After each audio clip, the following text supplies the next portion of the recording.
अब हम पढ़ते हैं इसके जर्नल कैरेक्टर्स।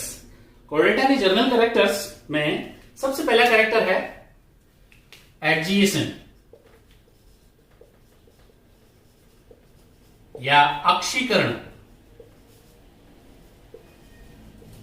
एडजीएशन का मतलब होता है कि इनके शरीर में पृष्ठ ध्रुवीय अक्ष पाया जाता है, आगे से लेकर के पीछे तक एक इंटीरियर एंड और पोस्टीरियर एंड स्पष्ट होते हैं। इससे पीछे के भाग में पूंछ होती है और अग्रभाग उसका कंडेंस होकर के सिर बनाता है, यानी सिर से पूंछ तक एक एक्सिस होती है। इसे एक्जिएशन या अक्षीकरण कहते हैं। सिर से पूंछ तक इनमें एक्जिएशन पाया जाता है। दूसरा है इनके अंदर जो सिमेट्री है वो द्विपार्श्व समिति पाई जाती है, बाइलेटरल सिमेट्री पाई जाती है। बाइलेटरल सिमेट्री वो होती है जिसमें शरीर को बीच में मध्य लाइन से यदि एंटीरियर पोस्टीरियर के थ्रू मध्य लाइन से यदि कट कर दिया जाए तो शरीर बराबर के दो भागों में बढ़ जाता है। इस प्रकार का जो समिति है वह है बाइलेटरल सिमेट्री कहलाती है और कोर्डेटा के अंदर ये पाई जाती है। सभी कोर्डेट्स में बाइलेटरल सिमेट्री पाई जाती है, जबकि नॉन कोर्डेट्स में दूसरी प्रकार की अरीय समिति, द्विअरीय समिति या पंचअरीय समिति भी पाई जाती है, लेकिन कोर्डेटा में केवल बाइलेटरल सिमेट्री पाई जाती है। तीसरा कैरेक्टर है कोर्डेटा का जो शरीर है वह मेनली 3 भागों में विभाजित होता है। 3 पार्ट्स के अंदर वो डिवाइडेड किया जा सकता है, हेड, ट्रंक एंड टेल। सिर, धड़ और पूंछ, ये 3 स्पष्ट भाग इन कोर्डेट्स के अंदर होते हैं।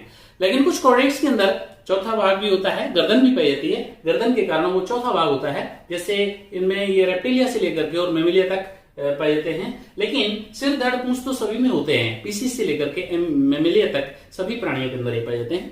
उसके बाद में इनका जो बॉडी ऑर्गेनाइजेशन है वो बॉडी का ऑर्गेनाइजेशन, शरीर का जो संगठन स्तर है वो अंगतंत्र स्तर का पाया जाता है। Body organization is of organ system level. Organ system level का या अंग तंत्र स्तर का इनमें पाया जाता है, यानी अंग तंत्र अंग जो है स्पेसिफाइड हो जाते हैं किसी पर्टिकुलर शारीरिक कार्य को करने के लिए, और वो तंत्र उन्हीं अंगों का एक जो ग्रुप है वो तंत्र बना लेता है। इस प्रकार से अंग तंत्र स्तर का शारीरिक संगठन होता है, यानी जो सुविकसित प्रकार का होता है और अपने कार्यों के लिए विशिष्टीकृत होता है। ये सभी अगला है, ये सभी प्राणी नियत तापी अथवा अनियत तापी होते हैं। नियत तापी यानी वार्म ब्लडेड अथवा अनियमित तापी। अनियत तापी, अनियमित तापी या cold blooded animal. Cold blooded.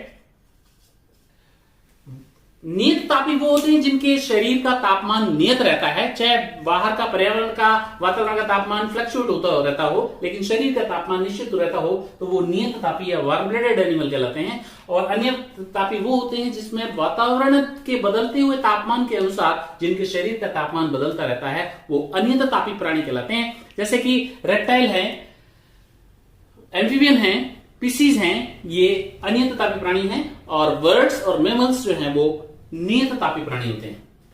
इसके बाद अगला है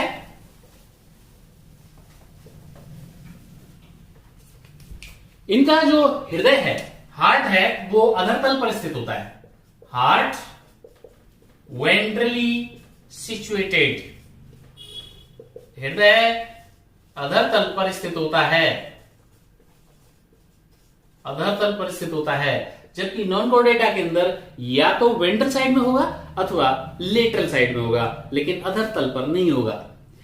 अगला है इनके अंदर जो बाह्य कंकाल है जिसे एक्सोस्केलेटन कहते हैं। इनमें बाह्य कंकाल या तो हेयर्स के रूप में, बालों के रूप में, या फीदर्स के रूप में, या स्केल्स के रूप में पाया जाता है। इनमें बाह्य कंकाल या एक्सोस्केलेटन हेयर के रूप में, फीदर के रूप में या स्केल के रूप में पाया जाता है। इनमें एक पोस्ट एनल टेल पाई जाती है। पोस्ट एनल टेल, ऐसी पूंछ जो गुदाक के बाद वाले हिस्से में पाई जाती हो उसे पोस्ट एनल टेल कहते हैं। और इसके अलावा इसके अपोजिट साइड में जो नॉन कॉर्डेटा होते हैं उसके अंदर प्री एनल टेल पाई जाती है, यानी एनस से पहले वाला जो भाग है वह है उसमें एनस पाई जाती है। तो इन कॉर्डेटा का जो लक्षण है वो है पोस्ट एनल टेल या पश्चगुदीय पूंछ का पाया जाना। इसके बाद अगला है कॉर्डेटा के अंदर जो पृष्ठ महाधमनी होती है उसमें रक्त का बहाव, ब्लड का फ्लो एंटीरियर से पोस्टीरियर की तरफ होता है। Blood flow in dorsal blood vessel, इसमें एंटीरियर से पोस्टीरियर की तरफ होता है, जबकि नॉन कॉर्डेटा में इसका उल्टा होता है। नॉन कॉर्डेटा के अंदर जो ब्लड फ्लो है डॉर्सल ब्लड वेसल में वो पोस्टीरियर से एंटीरियर की तरफ होता है, जबकि कॉर्डेटा के अंदर हमेशा एंटीरियर से पोस्टीरियर की तरफ होता है। ये इनके अंदर इसका एक कैरेक्टरिस्टिक फीचर है। इसके बाद कॉर्डेट्स के अंदर हमेशा लैंगिक जनन पाया जाता है। Sexual reproduction is the characteristic feature of Chordata.